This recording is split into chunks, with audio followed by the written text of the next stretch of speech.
welcome back everybody. Aesop Grim here, and this is the continuation of Chronicle number 1 in our Mass Effect Legendary series. This is going to be a 3-Chronicle series done over a period of time, and we're on the Normandy, so this episode is going to consist, I think, of maybe just that. We'll see how long it takes. Let's go up here and talk with Joker. Commander, something you need? How's the Normandy performing? Is she everything they said she'd be? She's the best ship in the fleet, if you've got a pilot who knows how to handle her. Balance isn't what you'd expect. Takes a while to get used to that oversized drive core we got stuffed in the back, and her power can sneak up on you if you're not careful. The Normandy's probably too much ship for your average Alliance pilot, Commander. Lucky for you, I'm anything but average. Let me alt-tab. Okay, just need to confirm that we're up, and we are. I like to know my crew. Mind if I ask you a few questions? I can see where this is going. You did a background check on me, didn't you? Well, I'll tell you the same thing I told the captain. You want me as your pilot. I'm not good. I'm not even great. I am the best damn helmsman in the Alliance fleet. Top of my class in flight school, I earned that. All those commendations in my file, I earned every single one. Those weren't given to me as charity for my disease. Oh, a disease. Are you contagious?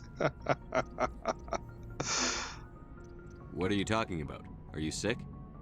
You mean you didn't know? Oh, crap. Okay, I've got Vrolic Syndrome, brittle bone disease. The bones in my legs never develop properly. They're basically hollow, too much force and they'll shatter.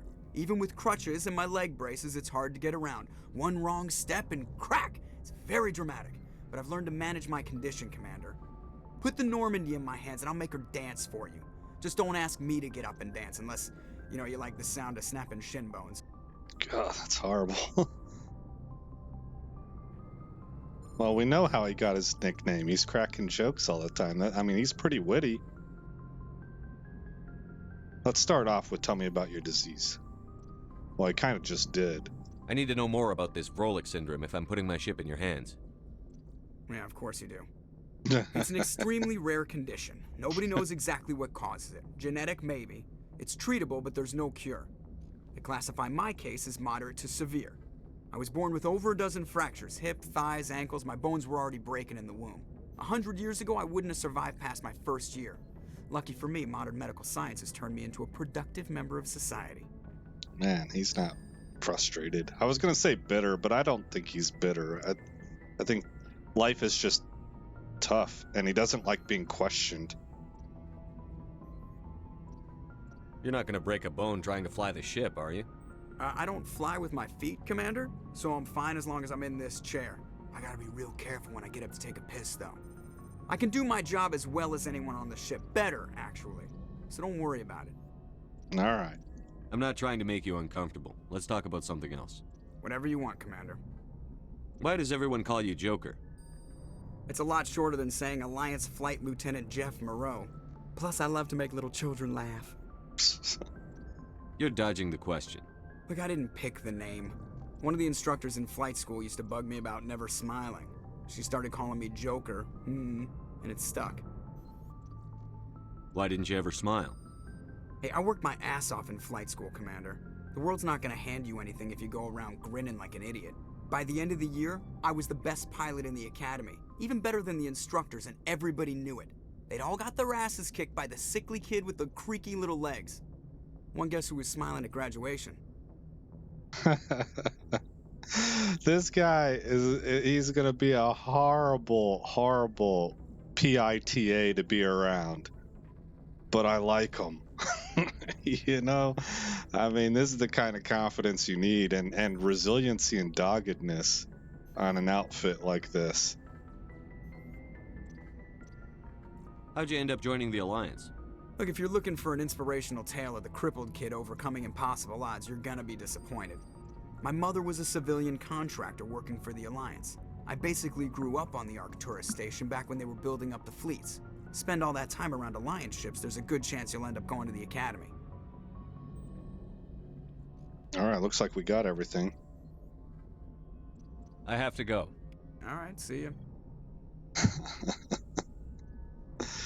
He's got an awful lot of attitude, and he's not the most reverent person when it comes to customs and etiquette, you know. But he's the dude that I want in that chair. All right, what else do we have? Before we hit this map, I want to see if there's anybody else that we can talk to.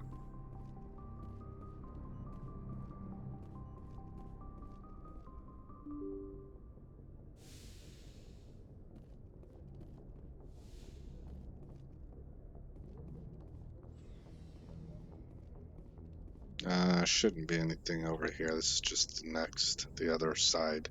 Let's make sure there's no one out here to talk to, though. Yeah, just a guard. Okay, then there's him. I forget his name.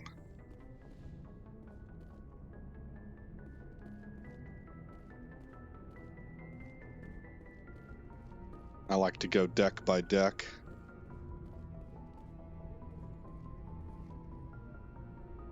This is David. Anything you need, Commander?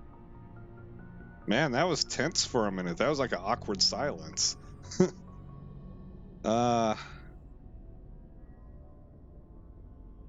Just trying to get a sense of where the crew's at. Thoughts? I've wasted enough of your time for now, Commander. We'll have time for personal debriefings later. Oh, okay. You're telling me, huh? Either Commander means something or it doesn't. What's your opinion on the last mission? I don't see how we could have done things any better. At least not without getting to Eden Prime sooner. And we were on the scene faster than any other Alliance ship could have been.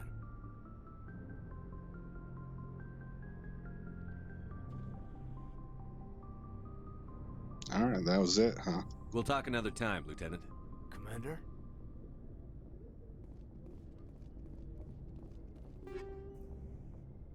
Recovered items, okay.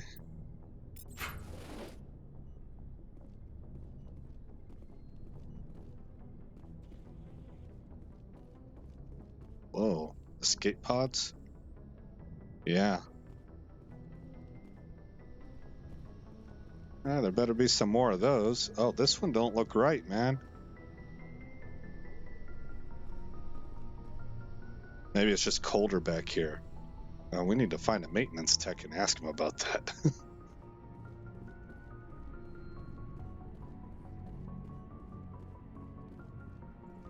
Crew, okay. What do we got here?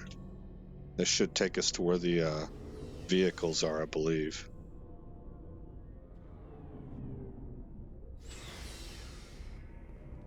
Well, there's Garrus, lockers, and Rex. Okay. Let's look at Tali. Actually, before we do that, let's look at... oh, I guess we can go equipment and do it that way. No, I can't. What about squad?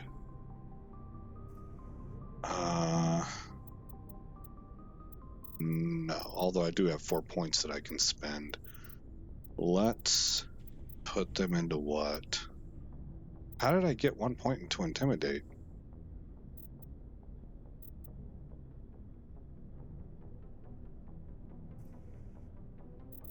What's this do?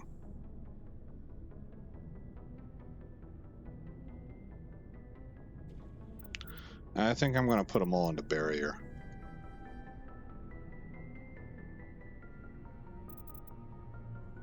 Oh, wait a minute. Carnage would be good to have.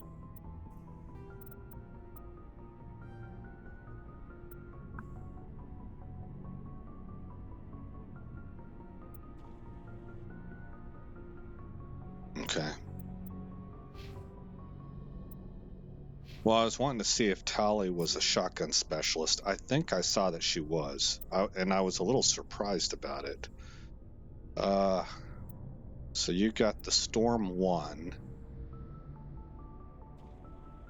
and this is an upgrade, so we'll equip that for you. That's already good.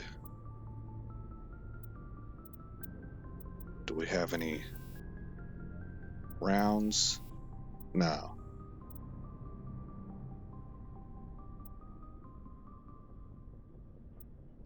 Back.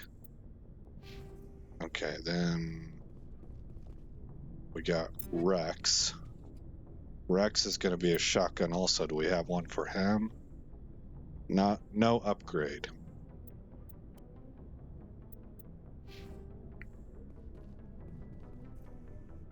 Garrus.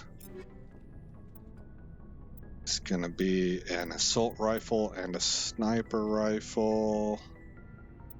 Looks like he's already equipped with what the best that I can give him, so I'm going to Omni Gel these other two.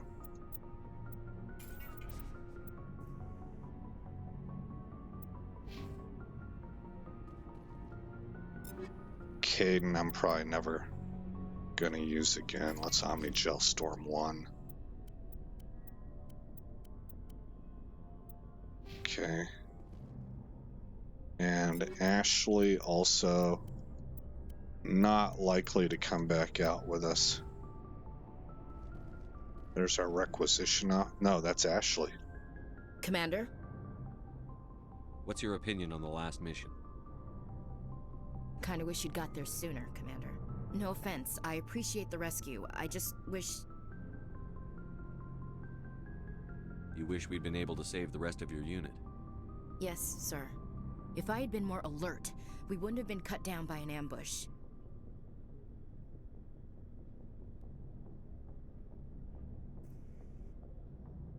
We never trained to fight synthetics. The Geth haven't gone beyond the Veil in 3 centuries. Our training's supposed to make us able to adapt. I'll make sure it doesn't happen again.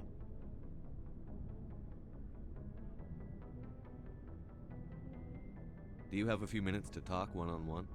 Uh-oh. I'm sorry, Commander. I need to get my duty squared away. Oh, I wouldn't okay. mind talking more later, though. Yeah, see, that's the romance option. Okay. Dismissed, Chief. Maybe that was the same thing with Caden. That might have been a romance option, and we're not high enough. I don't know what to call it. In his approval, I guess, for us to be able to go down that path, which works well for us because we're not gonna do that. Let's go talk to Rex. Nice ship you've got, Shepard. What can I do for you? What's your story, Rex? There's no story. Go ask the Quarian if you want stories. Just a short one. You Krogan live for centuries. Don't tell me you haven't had a few interesting adventures. Well, there was this one time the Turians almost wiped out our entire race. That was fun.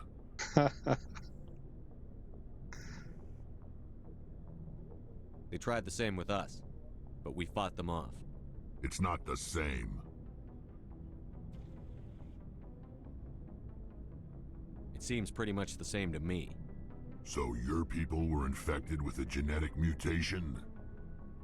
An infection that makes only a few in 1,000 children survive birth? And I suppose it's destroying your entire species? I suppose it isn't all the same. I don't expect you to understand, but don't compare humanity's fate with the Krogan. I was just making conversation. I wasn't trying to upset you. Your ignorance doesn't upset me, Shepard. As for the Krogan, I gave up on them long ago. The genophage infected us, but it's not what's killing us. That sounds interesting. What can you tell me about the genophage? Ask the Solarians if you want details. They made it. All I know, it makes breeding nearly impossible. Thousands die in stillbirth, and most never get that far. Every Krogan is infected, every one, and no one's rushing to find a cure. Why don't the Krogan try to find a cure? When was the last time you saw a Krogan scientist? You ask a Krogan, would he rather find a cure for the genophage or fight for credits? He'll choose fighting every time. It's just who we are, Shepard. I can't change that. Nobody can. Are your people really dying? We're sure not getting any stronger. We're too spread out. None of us are interested in staying in our own system. Lots of species have left their homes and prospered. But they go to colonize new worlds. We're not settlers. We're warriors. We want to fight. So we leave. Hire ourselves out. And most of us never go back. Man. So long, Rex. Shepard. Well, that was a weird way to end that conversation, but okay. There's our requisition officer. Bro, your eyes. Are you undead? No. Thanks for bringing me on board, Commander. I knew working with a Spectre would be better than life at CSEC. Have you worked with a Spectre before? Well, no, but I know what they're like. Spectres make their own rules. You're free to handle things your way. At CSEC, you're buried by rules. The damn bureaucrats are always on your back. I mean, I would say that's true. Being a Spectre does have its advantages. Exactly my point. If I'm trying to take down a suspect, it shouldn't matter how I do it, as long as I do it. But CSEC wants it done their way. Protocol and procedure come first. That's why I left. Never mind. How you do something has a whole lot to do with whether it's right or wrong. So you just quit because you didn't like the way they do things? There's more to it than that. It didn't start out bad, but as I rose in ranks, I got saddled with more and more red tape. CSEC's handling of Saren was typical. I just couldn't take it anymore. I hate leaving. Yeah, I mean, I'm sitting here, there's like a middle point. I agree that you can get bogged down by the bureaucracy and there's too much red tape. Because sometimes you have rules that are there for the sake of being rules. My goodness, in the Air Force, there were rules written just because some officer needed a bullet for his OPR, his officer performance report. A bullet is a statement that you include in the performance to justify why you gave him the rating that you did, him or her, So bureaucracy is a problem. At the same time, you don't want anarchy. You don't want ends justify the means. You don't want somebody to be judge, jury, executioner out there. Normally, which is what we are as a Spectre, basically, but it's a very limited group, handpicked by the council. So I guess that's the checks and balances. But yeah, checks and balances is really kind of a good way to put it.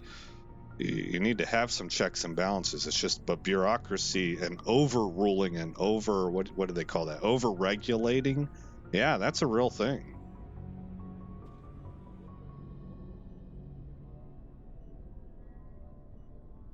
I hope you made the right choice. I'd hate for you to regret it later. Well, that's sort of why I teamed up with you. It's a chance for me to get off the Citadel, see how things are done outside CSEC. Either way, I plan to make the most of this. And without CSEC headquarters looking over my shoulder, well, maybe I can get the job done my way for a change. Garrus is smart, man.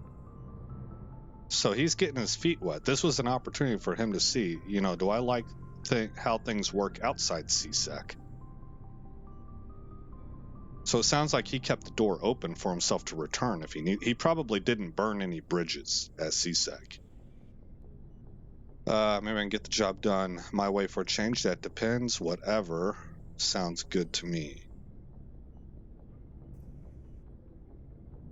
Let's go. That depends. If getting the job done means endangering innocent people, then no. We get the job done right, not fast. Got it? I wasn't trying to. I understand, Commander. I don't think I would have delivered it in that tone, but that's a good message. Remember, Garrus popped that. He put a hostage at risk. Now, I was for it, but maybe not in every situation. It's down here.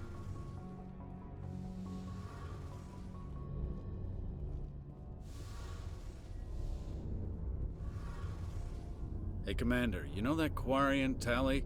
She's been spending all her time down here asking me about our engines. I'll tell her to leave you alone. What? No, she's amazing. I wish my guys were half as smart as she is. Give her a month on board and she'll know more about our engines than I do. She's got a real knack for technology, that one. I can see why you wanted her to come along. That's good, okay. I figured she'd be a real asset to the team. You got an eye for talent, Commander, but I'm guessing that's not why you came down here. Fill me in on the IES stealth systems. How does it work exactly? You can't hide a ship out in space. They emit too much heat and radiation, too easy for sensors to pick them up, unless you find a way to capture those emissions. So our stealth systems trap the energy we give off in storage sinks built into the ship itself. No emissions to give away our location. Eventually the sinks have to be vented. More than a few hours silent running and they overheat. Cook us inside our own hull. There's no way for anyone to detect us? A visual scan can still pick us up. Anyone looking out a window can see us plain as day. But you have to be pretty close to get an actual visual out in space. Most vessels rely on scanners. As long as the stealth systems are engaged, they can't see us. Not unless we accelerate to FTL speeds. Why doesn't it work with faster-than-light travel? Cranking up to FTL blue shifts our emissions, pushes them into frequencies too high to capture in the sinks. As soon as we make the jump, it's like setting off a flare. Sensors can pick up our location whenever we enter or exit FTL flight, but for short-range missions, our stealth systems are amazing, and we've got the only one. Nice. Where else have you served, Adams? If you name a class of Alliance ship, I've probably served on it. Everything from dreadnoughts and carriers right down to frigates like the Normandy. My last assignment was on the Tokyo, only a cruiser, but she was a good ship. Couldn't hold a candle to the Normandy, though. I want to know more about the Normandy. She's the best ship I've ever served on, probably the fastest vessel ever designed, and she's the only one using the new Tantalus drive core.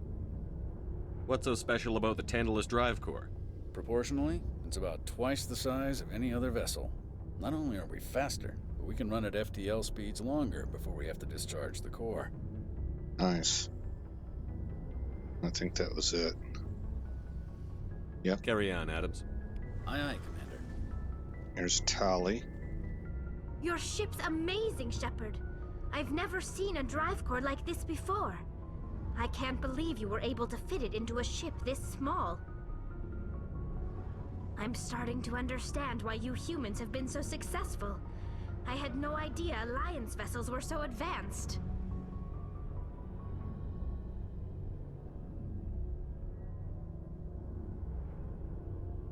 The Normandy's a prototype. Cutting-edge technology. A month ago, I was patching a makeshift fuel line into a converted tug ship in the flotilla. Now, I'm sitting on board one of the most advanced vessels in Citadel space. I have to thank you again for bringing me along. Traveling on a vessel like this is a dream come true for me. Oh yeah, I bet it is for her. I had no idea you found ship technology so interesting. It comes with being a Quarian. The migrant fleet is the key to the survival of my people. Ships are our most valuable resource. But we don't have anything like this. We make do with cast-offs and second-hand equipment. We just try to keep them running for as long as we can. Some of the fleet's larger vessels date all the way back to our original flight from the Geth. Wow. I can't believe your fleet's still using ships that are 3 centuries old. They're constantly being repaired, modified, and refitted. They aren't pretty, but they work. Mostly. That sounds like... We try to make ourselves as independent as possible on the flotilla. Grow our own food, mine, and process our own fuel. But some things we just can't make on our own. A patch to maintain the hull integrity requires raw materials we just don't have. That's why our pilgrimages are so important. It sounds a little bit like the castles of Europe. Those things are always being renovated. There's like permanent scaffolding around them so that maintenance workers can get up there and do seasonal work.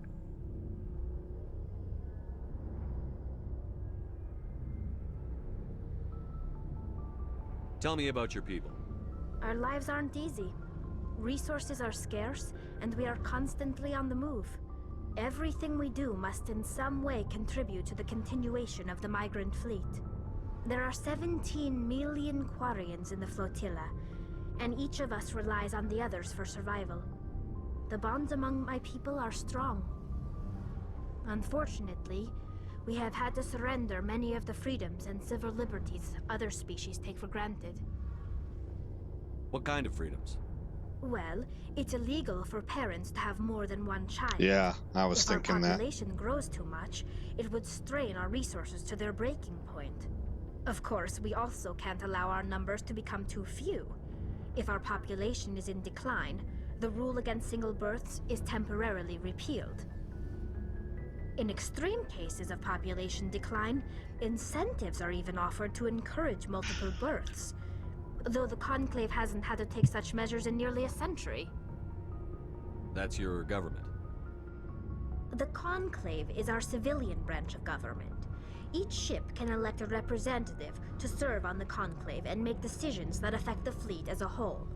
On matters that affect an individual ship, however, the captain has the final say. It's a tradition that dates back to the early days, when the fleet was governed by martial law. Fortunately, most captains nowadays are smart enough to have an elected council from their crew to give them advice and guidance. So the ultimate power rests with elected officials. In practice, the Conclave and the respective council for each ship tend to set the rules that govern our daily lives. But in theory, we are still under military jurisdiction. The 5 top-ranking military officials in the fleet serve on the Admiralty Board. These 5 have the power to overrule any decision by the Conclave in case of emergency. To do so requires unanimous agreement among the Admiralty, and they can only do this once. After that, the entire board must resign their posts. Oh, wow. It's a safeguard that served us well. In nearly 3 centuries, the Admiralty Board has only overruled the Conclave 4 times. I don't know who dreamed up that model of government, but that actually kind of sounds interesting to me. I'm no poli-sci major, so I don't know, I mean, this is just a surface level reaction from me, but that's interesting. I want to know more about the Geth. I doubt I can tell you anything you don't already know. It's been almost 3 centuries since they drove my people into exile. All I know is the story of their origins. What they were when we created them, and how they turned on us. Interesting. The Geth were originally created to serve as an automated manual labor force. Initially, their intelligence was as limited as any VI. Over time, we made small modifications to their programming to allow them to perform more varied and complex tasks, bringing them closer and closer to true AI status. How come the Council didn't step in and stop you? This wasn't true AI research. We may have been skirting the bounds of the law, but we never did anything that was actually illegal. The changes were so insignificant, so gradual, that we were able to control them. Or so we thought. But one thing we underestimated was the power of the neural network. A million Geth thinking simultaneously created an inherently unstable matrix. So, the Geth share brain power? Many of the Geth's logic systems were designed to work in concert with other nearby Geth. Basically, the more of them you have in a group, the smarter they are. So there's some sort of group consciousness? No, nothing like that. They cannot share sensory data or information. Their programming cannot handle that much simultaneous input. Each Geth maintains an individual awareness and identity. The neural network only operates on a process-based level. It's basically the synthetic equivalent of a subconscious. But when they're in close proximity, they can coordinate low-level functional processes, freeing up more capacity for original or independent thought. Oh, so they can, in essence, like she said, low-level functions, what you and I might consider we can do on autopilot. You know, like when you're multitasking and there are certain things that you've done so often that you can do it with your eyes closed and you don't really have to think about it, allowing you to devote more of your thinking, higher level intelligence processes to be thinking about task B, C, or D, you know? So that's neat how that works. So they become smarter in essence because they're able to carry out their own individual assignments at a higher efficiency because their low-level functions are being automated more efficiently as a group. Let's say I don't get it and get another explanation of that. That doesn't make any sense. I'm probably oversimplifying. The Geth are incredibly advanced and complex creations. All you need to know is that they get smarter when they gather in large numbers. As we built more and more Geth, their effective intelligence became more sophisticated, more abstract. One day, a Geth began to ask its Quarian overseer questions about the nature of its existence. Am I alive? Why am I here? What is my purpose? As you can imagine, this caused a near panic among my people. I don't see what's so bad about those questions. Yeah, well, I do. The Geth were created to engage in mundane, repetitive, or dangerous manual labor. That's fine for machines, but it won't satisfy a sentient being for long. The Geth were showing signs of rudimentary self-awareness and independent thought. If the Geth were intelligent, then we were essentially using them as slaves. Right. It was inevitable the newly sentient Geth would rebel against their situation. We knew they would rise up against us, so we acted first. A general order went out across all Quarian-controlled systems to permanently deactivate all Geth. The Geth responded to this order violently. You can't blame them for fighting for their survival. We had no other choice. The Geth were already on the verge of revolution. By acting quickly, we had a chance to end the war before it began. The hope was that most of the Geth would still be little more than machines, incapable of organized resistance. But they had progressed much further than anyone anticipated. The war was long and bloody. Millions upon millions of Quarians died at their hands. In the end, we were forced to flee our own homeworld. We feared the Geth would pursue us, but they never came beyond the Veil. Now we drift through space, exile searching for a way to reclaim what was once ours. I mean, if I were the Quarians, I would have done the same thing. And having listened to that explanation, you gotta wonder if the writer of iRobot maybe played this game and was influenced by it. I think iRobot came after this game with Will Smith. God, I wouldn't say either one of these. We've already said this one. And I'm certainly not saying that. So I like to kind of exhaust all the dialogue options, but sometimes they give you some things that I'm like, no, I ain't going down that road.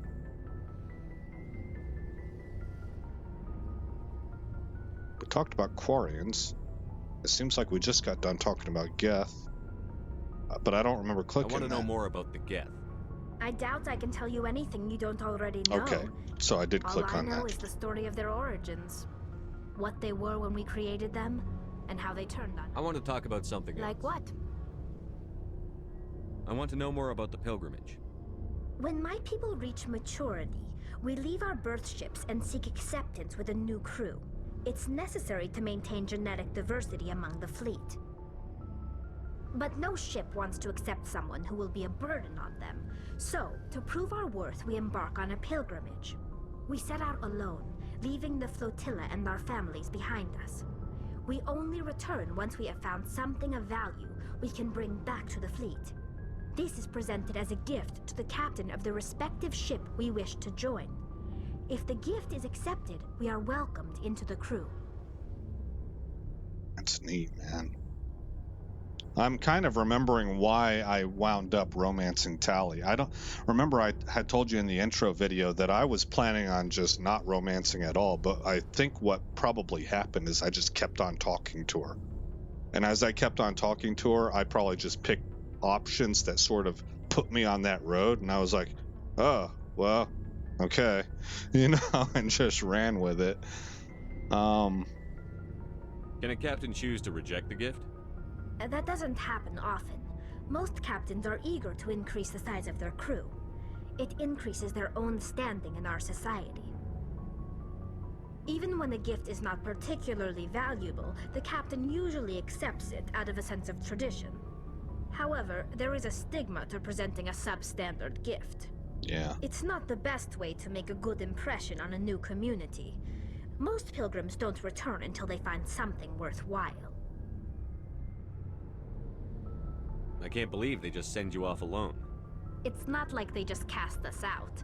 Before we leave, we are given lessons in how to survive outside the flotilla, and given gifts to help us on our journey. We also receive implants to fight off sickness and disease. Generations of living in an isolated and highly controlled environment have left our immune systems weaker than most. By the time we leave the fleet, we are well equipped for the pilgrimage. This is a rite of passage for all Quarians. If it were dangerous, our numbers would suffer. Virtually every pilgrimage ends with a triumphant return and the ritual presentation of the gift to one of the fleet's captains. I want to talk about something else. Like what? And we're actually done. We've gone through everything there. I should go. See you later. All right, cool. So I think that we have spoken with the entire crew now.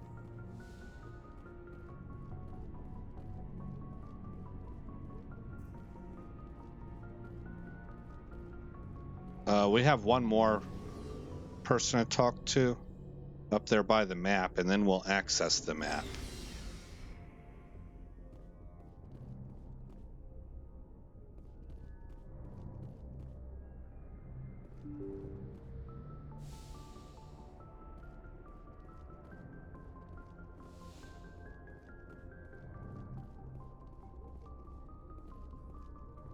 Wait a minute. I haven't... Oh, there's nobody in here. I haven't seen my quarters yet. I'm probably thinking of Mass Effect 2. If anyone has to take over for Captain Anderson, I'm glad it's you. I'm not sure about having non-humans on our ship, though. We're all on the same team here, Presley. With all due respect, sir, that's what they said about Nihilus. Look how that turned out. I'm in charge here, Presley. I decide if we have non-humans on this vessel. Yes, sir. Understood, sir. Yeah, I need to have him toe the line there. Speak freely, Presley. I want to know if you have a problem with non-humans. It's not that, Commander. Humanity has always handled its own problems. Saren attacked one of our colonies. We should be the ones to stop him. We don't need their help. Okay, well, from my perspective, this is just me talking, but he may be right. Maybe we don't need their help, But I don't think it does us more good by taking care of our own problems and then thumping our chests and kind of showing off like, you ever heard that phrase, act like you've been there before? You got people who celebrate and beat their own chests, and then you got people... For example, I like people who celebrate. That's fun, okay? But over here in America, we have NFL football, and one of the greatest wide receivers, maybe the best wide receiver to ever play the game, was Jerry Rice. And all that dude did was score touchdowns, and every time he did, there was no frills, no fanfare. Now, I was a Dallas Cowboys fan. I liked Michael Irvin. Michael Irvin was the opposite of Jerry Rice, extremely flamboyant. And he's one of my favorite players ever. But at the same time, I loved that Rice just handed the ball to the referee. And you know why? Because he expected to be there. He expected to dominate the game. And that's what that message sent. That was like low-key confidence, cockiness speaking. Like, yeah, just another trip. I'm going to be here 4 more times this game, you know? And so, with Presley here, I think the better play is for us to work cooperatively with other species. That pushes the ball forward for us more with the galactic community. It shows that we are willing to work with everybody, that we want to be same team, that we're, I just think there's a lot more to gain by bringing in the best talent that you can find, no matter what their species is, and you can show that we're able to work with across those barriers, you know, because there are barriers. Never turn away help.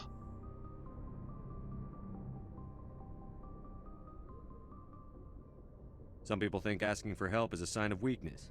That's just being stupid and stubborn. No matter how strong you are, allies can make you stronger. I guess so. Maybe I'm just stuck in the old ways of thinking. But don't worry, Commander. This won't be a problem. All right, good. Needed to send that message, you know. I don't want to throw them under the bus or press them down or dress them down, especially not in public, you know, but I do want to set the tone. How did you end up assigned to the Normandy? I signed up with the Alliance as a navigator right out of school, following in my grandfather's footsteps, I guess. My first posting was on the Agincourt. We were one of the first reinforcements to arrive at Elysium after the Blitz hit. Those raiders were no match for an Alliance frigate. Of course, the only reason the colony was still standing was because of you, Commander. I can't believe you held out as long as you did. How'd you end up on the Normandy? I got my officer's commission after Elysium. Must have made an impression on the right people. Captain asked for me when he was picking his crew. All right, that covers Carry that. on, Presley. Yes, sir. And okay. And I think that's everybody. We can now access this map somehow. Maybe we gotta do it from the other side. Oh yeah, that's right.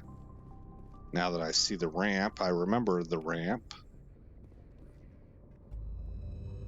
Okay, now I need to remember what planet it is that Liara is on. So there's the Citadel, supposedly constructed by the long-extinct Protheans. This colossal deep space station serves as the capital of the Citadel Council. Gravity is simulated through rotation and is a comfortable 1.02 standard Gs on the wards and a light 0.3 standard Gs on the Presidium ring. 13.2 million, not including keepers. Gross weight 7.11 billion metric tons. We will zoom out. Okay. So there's the Citadel.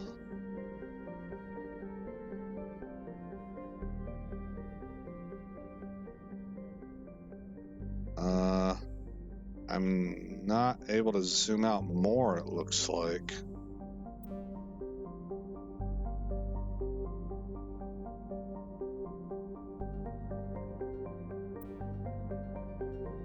Okay.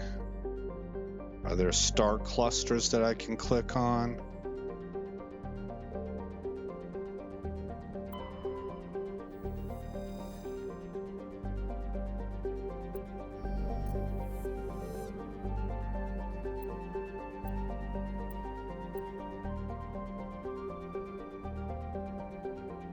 Well, not seeing anything. So what I'm going to do is I'm going to put you guys on pause and I'm going to try and find out what's going on here.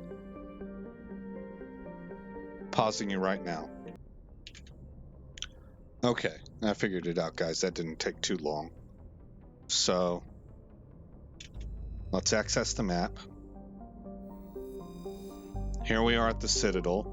If I click zoom out, we're now looking at the Widow system. The Widow constellation, I guess. And if I hit the escape button, Now we're looking at the Serpent Nebula.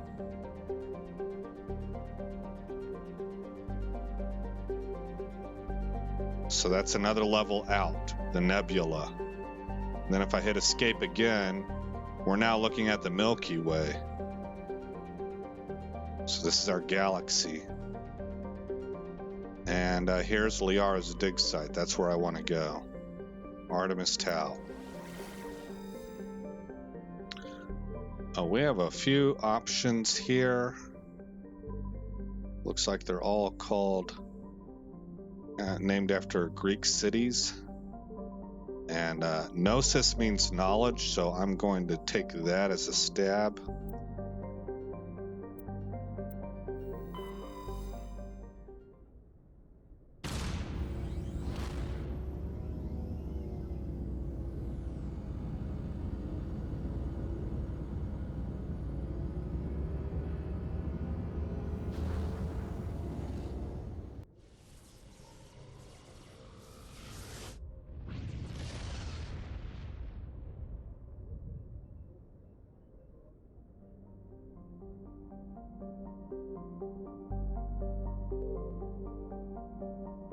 Okay, so Gnosis must be the star. Like our star is Sol. Armeni. Arcanes. I guess let's work our way from the outside in. A small hydrogen-helium gas giant, Arcanes has been developed as a full-featured, if modest, stopover for ships hauling refined materials from Therum. In addition to a powerful magnetic field to dump drive charge, Arcanes has a largely automated infrastructure of helium-3 refining and deuterium mining on its many water ice moons. Survey. Gas deposit surveyed. Scans of this gas giant have detected a large concentration of nitrogen. Okay, next ring in would be Armeni. Armeni is a terrestrial world with an unusually thin atmosphere of krypton and xenon. Its surface is composed of silica with deposits of carbonaceous materials. The initial flyby probe of Armeni detected multiple areas of the equator with oddly regular surface protrusions. Closer investigation revealed these as millions of elaborate crypts a few meters below the surface left by a long-extinct spacefaring species called the Zioff.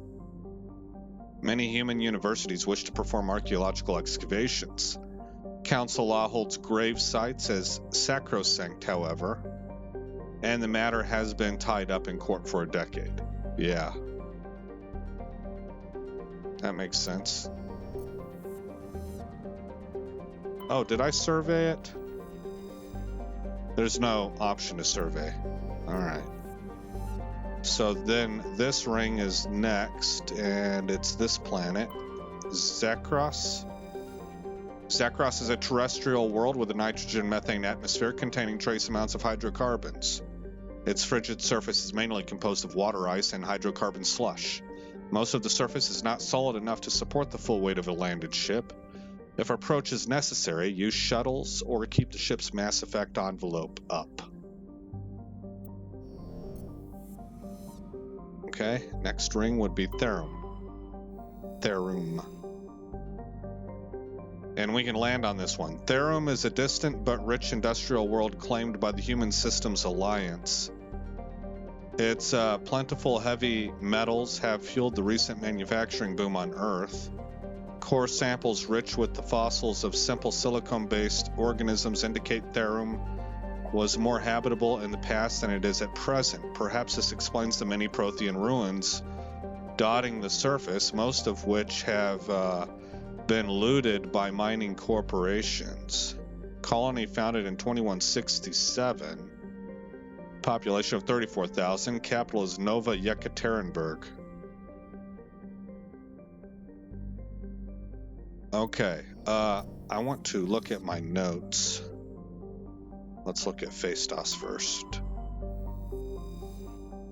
Phaistos is a small terrestrial with a trace atmosphere of carbon dioxide and xenon. The surface is scorching hot and mainly composed of sulfur and various silicates. There is little of interest on this desolate world.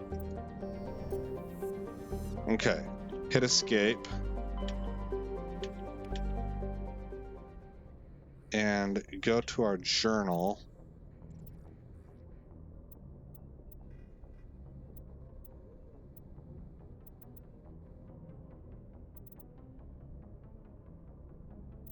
Look at missions. Find Liara Tassoni. Go to Artemis Tau. Okay, well, I'm in Artemis Tau, right?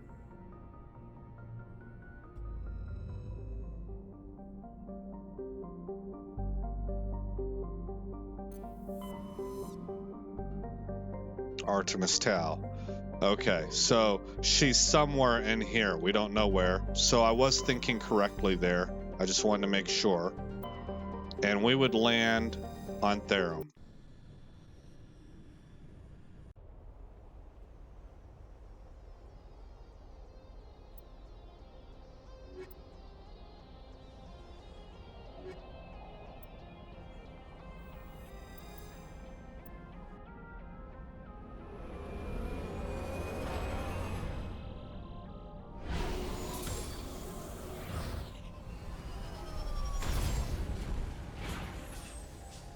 Man, I imagine the spring-loaded Commander, I'm picking up some seats. strange readings.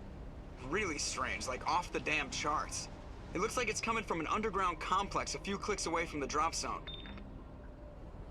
Okay. So this is where we're going to save it. Save.